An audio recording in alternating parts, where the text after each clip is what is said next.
ఈ తెగులుకు ఈ ఎరువులు మాత్రమే కాదు, నీటి యాజమాన్యం కూడా చాలా చాలా ముఖ్యం.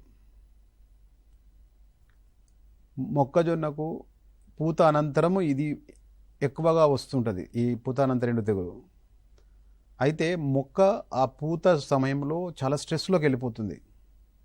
తనకు పైన ఒక పువ్వు కింద ఒక పువ్వు వస్తుంది, వాటికి విత్తనాలు ఏర్పరచుకోవాలి. సో దానికి చాలా అవసరం ఉంటుంది. ఆ టైంలో ఈ భూమిలో ఉన్నటువంటి ఈ శిలీంధ్రాలు వచ్చి మొక్కని చాలా స్ట్రెస్ గురి చేసి మొక్కను మొత్తం ఎండిపోయేలా చేస్తాయి అన్నమాట. సో ఆ టైంలో నీటి మేనేజ్మెంట్ కూడా చాలా చాలా ముఖ్యం. మొక్కజొన్నలు అధిక దిగుబడి రావాలి అంటే రైతులు నీటి యాజమాన్యాన్ని కూడా ప్రధానంగా తీసుకోవాలి. ముఖ్యంగా ప్రారంభ దశలో ఫస్ట్ 30 రోజుల్లో చాలా తక్కువ నీరు అవసరం, 1-2 తరలు ఇస్తే సరిపోతుంది. పూత దశ నుంచి మాత్రం ఎవ్రీ 10 డేస్కి ఒక ఇరిగేషన్ ఇచ్చుకోవాలి. అట్లా ఇచ్చుకున్నట్టయితే మంచి దిగుబడి వస్తుంది. అంతేకాదు ఈ తెగుళ్ళను కూడా, ఇలాంటి తెగుళ్ళను కూడా తట్టుకునే శక్తి మొక్కలో ఉంటుంది. సో ఇట్లా ఈ అంటే ఎరువులు మరియు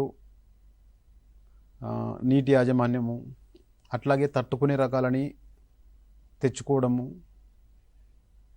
ఇవన్నీ చేసినట్టయితే ఈ ఎండు తెగులు మన ప్రధాన సమస్య తెలంగాణకు అయినప్పటికీ దీని నుంచి మనము అంటే తట్టుకునే రకాలు మన దగ్గర కూడా ఉన్నాయి కాబట్టి మనం దీన్ని చాలా వరకు అదుపులో ఉంచుకోవచ్చు.